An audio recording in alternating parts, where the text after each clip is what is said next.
Halo semuanya, kembali lagi bareng aku Ditya Briliana dan juga Saya Akmal Putra Antara dalam Boba. Ngobrol. bareng.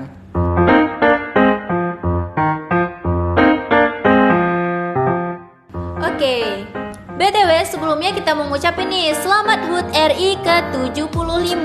Ya, semoga kedepannya Indonesia lebih baik dan lebih maju serta jaya selalu. Amin. Ngomongin soal kemerdekaan ya Aksal, menurut Aksal sendiri apa sih yang disebut dengan kemerdekaan itu? Ya, menurut saya sih yang pertama kali, yang paling mudah, ya kemerdekaan itu ya bebas dari penjajah. Itu kan 75 tahun yang lalu. Iya, 75 tahun ya Aksal, lama banget ya. Ya, lama kali. Bahkan saya belum lahir juga. Ya aku juga belum dong.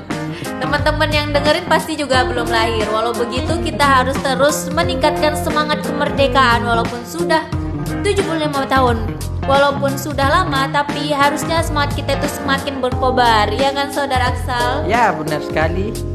Oke, itu kan 75 tahun yang lalu tuh. Kalau untuk saat ini kemerdekaan bagi Aksal itu seperti apa sih? Ya, kemerdekaan ialah harga bangsa, oleh sebab itu penjajahan di atas dunia harus dihapuskan. Karena tidak sesuai dengan pri kemanusiaan dan pri keadilan. Stop deh. Kayaknya nggak asing deh kata-katanya. Iya. Ini pembukaan undang-undang 1945 Ya, kan? benar sekali, Briana. Ya ampun, ternyata masih ingat dan semoga hafal sampai selesai undang-undangnya.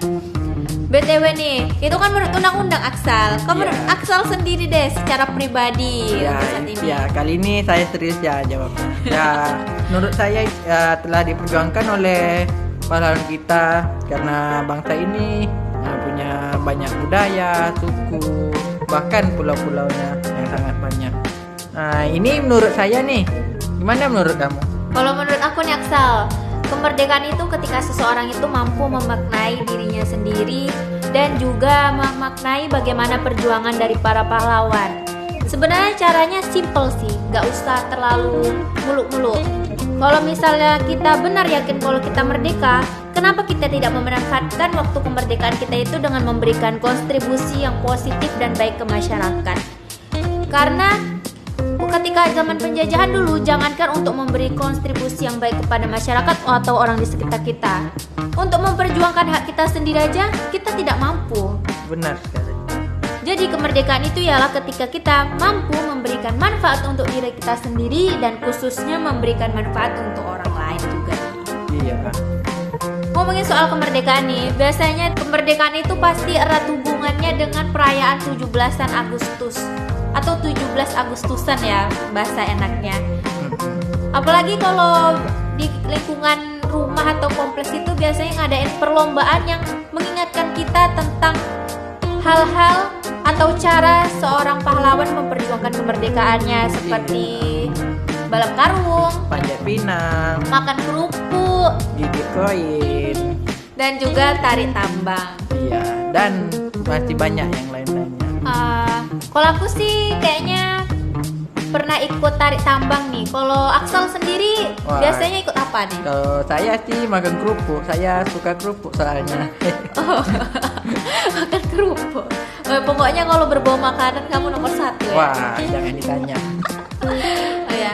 Tapi ini kan itu biasanya tahun-tahun sebelumnya, tahun-tahun sebelum COVID-19 itu menyerang bumi kita, menyerang Indonesia. Bisa kita lihat nih, sekarang yang biasanya ngadain lomba, sekarang sepi. Terus yang biasanya kita sering banget tuh berkumpul sama teman, sekarang menjadi terbatas. Kita harus menerapkan social distancing atau physical distancing. Lalu kita juga harus terpaksa untuk belajar online. Beda banget ya kalau tahun ini tuh kemerdekaan harus dimaknai dan dirasakan juga dilakukan dengan cara yang berbeda. Kalau Aksal sendiri tahun ini gimana sih cara memaknai kemerdekaan HUT Republik Indonesia ke-75 ini, khususnya di masa COVID-19? Ya, menurut saya sendiri sih ya pertama kali itu kan pada tanggal 17 Agustus kan, pada jam 10.17 menyanyikan lagu Indonesia Raya. Ya, tepatnya pada rumah masing-masing yang mempunyai TV, baik itu radio ataukah siaran langsung dari YouTube. Ya saya sih tegak sampai lagunya habis. Terus saya memaknai kemerdekaan ini ya kalau tahun lalu sih saya ikuti lomba-lomba banyak gitu kan, kita jumpa teman, baik saudara. Ya kalau tahun ini saya mengikuti lomba, saya mengikuti seperti lomba video, lomba foto, bahkan podcast sekarang yang ini. Ya begitu sih menurut aku. Ya itu cara-cara aku mengikuti lomba tahun ini. Oh ya, denger-denger nih Aksal, sebagai salah satu kaum milenial yang sangat sadar gimana itu cara pentingnya memaknai kemerdekaan dengan menghadirkan sifat kemandirian, sikap inovatif, dan juga sikap kreatif, Aksal dan teman-temannya itu mendirikan sebuah brand fashion gitu, kalau nggak salah namanya Lumirens ya? Iya, benar sekali. Lumirens apa Lumirens? Lumirens. Lumirens, oh ya maaf, tipe, kadang mulut ini suka tipe ya? Iya, nggak apa-apa. Oh dimaafkan. Lumirens. Jadi Lumirens ini bergerak di bidang brand fashion, khususnya apa nih Aksal? Ya pertama saya bergeraknya di bidang sepatu sebab saya suka sekali dengan hal sepatu dan saya banyak mengoleksi sepatu-sepatu lokal dan saya mencintai produk lokal. Wih, luar biasa. Sudah mencintai produk lokal, juga memberikan inovasi untuk produk lokal terbaru juga dengan brand sendiri. Wah keren banget. Awalnya itu yang mendirikan apa Aksal sendiri atau ada bareng teman-teman gitu? Ya awalnya itu saya sendiri dan pertama kali berdirinya ya itu pada saat pandemi ini karena saya nggak mau berdiam di rumah dan hanya menyusahkan orang tua saja, dan saya harus bisa pada saat pandemi ini mencari uang sendiri baik untuk kebutuhan hidup saya maupun kebutuhan yang lain-lainnya. Wih keren banget ya, masih muda, mencintai produk lokal, dan mampu lagi membuat produk lokal versinya sendiri. Wah ini salah satu anak muda yang patut kita tiru semangatnya. Oh ya nih Aksal, aku mau nanya nih. Iya boleh. Kan membangun brand itu merupakan sesuatu yang cukup sulit. Iya. Gimana sih awalnya bisa tercetus atau kepikiran atau latar belakang deh buat membuat brand Lumirens ini? Oke, saya jawab ya. Ya awalnya itu saya mencintai produk lokal itu pertama kali dan saya mendalami terus membuat seperti kayak desain sepatu atau bahkan bahan-bahan sepatu, bahkan sampai mencuci sepatu itu bagaimana dengan cara yang benar. Ya saya yakin dan saya terus melakukan untuk lebih maju dan menjalani bagaimana sih caranya bangun brand sendiri, bagaimana sih rasanya punya brand sendiri itu, perjuangannya seperti apa. Ya walaupun baru awal-awal ini kan, tapi saya yakin dan saya terus jalankan brand saya sendiri. Menurut saya itu aja sih kenapa bisa saya berani membangun brand saya sendiri. Oh ngomongin brand nih, ada awal mulai karir. Sebenarnya pasti nggak sebenarnya sih, ini pasti merupakan pertanyaan semua orang. Kesulitan apa sih yang Aksal hadapi ketika awal mula berkarir membangun brand Lumirens ini?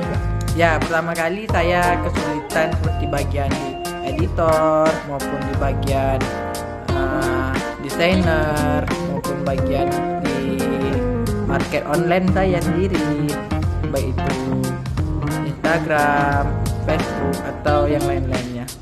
Menurut saya sih itu pertama. Oh banyak juga ya tantangan yang harus dihadapi oleh Aksal.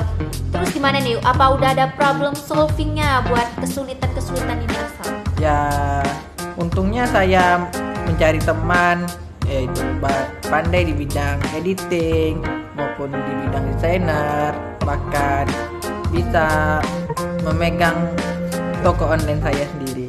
Itu tahap pertama yang saya alami kesulitannya. Oke nih, mendengar pernyataan Aksal tadi, mari kita sama-sama doakan semoga kedepannya Lumirens bisa semakin berkembang dan memberikan inovasi dan kreativitas yang positif, khususnya sebagai brand Indonesia dan dipelopori oleh anak-anak muda Indonesia sendiri. Amin. Oh ya Aksal, Mungkin ada sepatah dua patah pesan gitu yang ingin Arsal sampaikan buat pendengar-pendengar semua dari podcast Boba Ngobrol bareng kita kali ini. Pesan-pesan dari aku sih nggak banyak karena aku juga pemula. Ya, usaha itu bukan soal nominal ataupun uang, tapi bagaimana kita menikmati atau melewati proses-proses itu sehingga kita mendapatkan yang kita inginkan. Dan teruslah berjuang dan jangan ragu atau takut karena rezeki itu sudah ada yang ngatur. Itu aja sih dari aku. Wah, makasih banget nih ya Aksal buat pesan-pesannya. Semoga kedepannya terus menginspirasi dan terus memberikan manfaat yang positif untuk orang lain. Dan gak terasa nih kita udah sampai di penghujung podcast Boba kita. Saya Ditya Briliana. Saya Aksal Putra Antara. Sampai jumpa di Boba selanjutnya.